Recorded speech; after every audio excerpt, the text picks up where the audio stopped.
Assalamualaikum semuanya, jumpa lagi nih di materi kali ini tentang perkalian skalar dua vektor. Selamat belajar dan siapkan alat tulisnya. Kita bahas tentang perkalian skalar dua vektor. Judulnya aja perkalian skalar ya. Jadi ini nanti hasilnya pasti berupa bilangan skalar. Hasilnya adalah bilangan skalar. Bilangan skalar itu apa? Bilangan yang hanya punya nilai, tidak ada arahnya. Berarti hasilnya nanti bukan berupa vektor, tapi berupa bilangan skalar. Atau biasanya perkalian skalar itu disebut juga dengan dot product atau perkalian titik.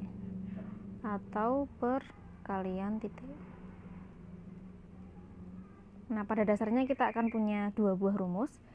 Yang pertama, jika diketahui elemen-elemen vektornya, jadi misal vektor A adalah A1, B1, B1, A2, A3, dan vektor B yang kita punya adalah B1, B2, B3, maka hasil dari perkalian titik vektor A dan vektor B bisa dituliskan sebagai A dot B. Ingat ya, penulisannya pakai titik, bukan pakai tanda kali. Jadi tidak boleh ditulis vektor A kali vektor B. Kenapa? Ini bukan perkalian skalar, tapi ini nanti masuk ke cross product. Hasilnya nanti berupa vektor, bukan lagi bilangan skalar. Ingat ya, penulisannya harus seperti ini. Jadi A dot B, bukan A cross B. Ini saya hapus dulu supaya tidak mengganggu. Nah, jadi A dot B, kalau elemen-elemen vektornya diketahui seperti ini, bisa kita tuliskan hasilnya adalah setiap elemen yang menempati tempat yang sama kita kalikan. Jadi A1 kali B1 dijumlahkan dengan A2 kali B2 dijumlahkan lagi dengan A3B3. Ini untuk yang ada di dimensi 3. Kalau di dimensi 2 ya berarti berhenti sampai sini tok. Gitu ya. Ditandai dulu. Nah, untuk rumus yang kedua seperti apa? Rumus yang kedua itu berlaku jika diketahui besar sudut yang diapit,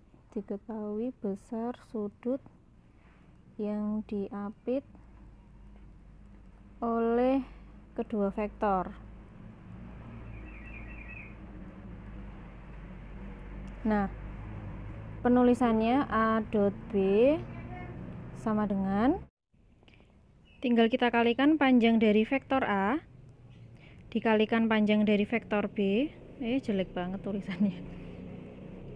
Dikalikan panjang vektor B di sini ya. Kemudian kita kalikan dengan kosinus sudutnya. Sudut apa? Sudut yang diapit oleh kedua vektor itu. Biasanya nanti diketahui di soal. Jadi theta di sini yang dimaksud adalah sudut antara dua vektor atau sudut yang diapit oleh dua vektor. Sudut antara kedua vektor. Nah, seperti itu. Jadi kita sudah punya dua rumus, ya kan? Nah, dari dua rumus ini biasanya nanti kita bisa turunkan menjadi rumus untuk menentukan besar sudut antara kedua vektor. Oke, untuk mencari besar sudut antara kedua vektor, berarti kan yang dicari adalah cos alfanya nih. Kalian boleh pakai prinsip apa tuh? Pindah-pindah ruas itu loh, Cah. Kalau yang kita cari ini, berarti kan yang ruas kiri kita bagi dengan panjang A kali panjang B. Berarti bisa kita tulis cos theta sama dengan A dot B dibagi dengan panjangnya A dikali panjangnya B. Kalian sudah dapat ini belum? Trigonometri ini matematika wajib. Nanti akan saya lampirkan tabel sudut-sudut istimewanya ya. Nah, ini bisa kita jabarkan berdasarkan rumus-rumus yang sudah kita pelajari tadi atau rumus-rumus sebelumnya. A dot B kalau di rumus pertama, nah yang ini A1 B1 A2 B2 itu bisa kita tuliskan di sini nih. A1 B1 ditambah A2 B2 ditambah A3 B3. Terus yang bawah panjangnya A, masih ingat kan rumus panjang vektor? A1 kuadrat, kok B sih? A2 kuadrat dijumlahkan setiap elemennya, dikalikan dengan akar dari B1 kuadrat, B2 kuadrat ditambah B3 kuadrat. Seperti itu. Jadi kita punya 3 rumus yang harus kalian pahami. Nah, ini adalah tabel nilai-nilai trigonometri sudut istimewa ya. Jadi saya kasih contoh nih untuk di kuadran 1. Misal nilai cos 0, itu berarti sampai lihat 0 itu kan 1 ya untuk cosnya. Kalau untuk sinnya 0. Kalau cos 30 itu berarti setengah akar 3, cos 45 setengah akar 2, dan seterusnya. Bacanya seperti itu. Nah, tabel yang ini adalah jika satuan sudutnya itu radian, bukan derajat. Bisa di capture dan disalin di buku catatan masing-masing ya. Lanjut ke sifat-sifat perkalian skalar dua buah vektor. Saya akan ambil beberapa sifat paling mendasar. Yang pertama adalah untuk vektor yang saling tegak lurus.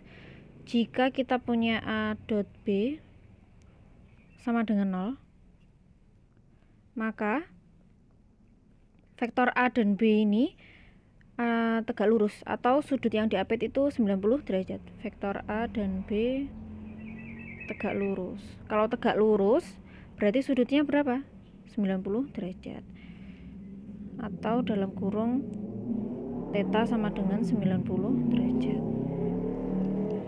Terus sifat yang kedua adalah jika A dot B sama dengan panjangnya A dikali panjangnya B saja, maka kedua vektor itu sejajar. Maka vektor A dan B itu sejajar. Vektor A dan B-nya sejajar. Kenapa sejajar? Ini kan nilainya tidak berubah. Berarti nilai cosnya kan cuma 1 tuh. 1 itu berarti cos berapa? Kan gitu. Cos 0 atau cos 180 derajat. Cos 0. Cos 180 derajat itu minus 1 ya. Kemudian yang ketiga sifatnya adalah jika A dot B dikalikan, jadi hasil kali skalarnya itu lebih dari 0, itu maka tetanya adalah sudut lancip. Hati-hati ya, kalau lebih besar dari 0, maka tetanya itu sudut lancip, bukan tumpul tapi lancip. Yang keempat, jika A dot B kebalikannya sifat 3, kalau kurang dari 0, maka tetanya berarti sudut tumpul. Sudut tumpul gitu. Nah, sifat berikutnya adalah jika A dot B sama dengan negatif dari A dot B, apa sih salah? Nah, gini. Ini maka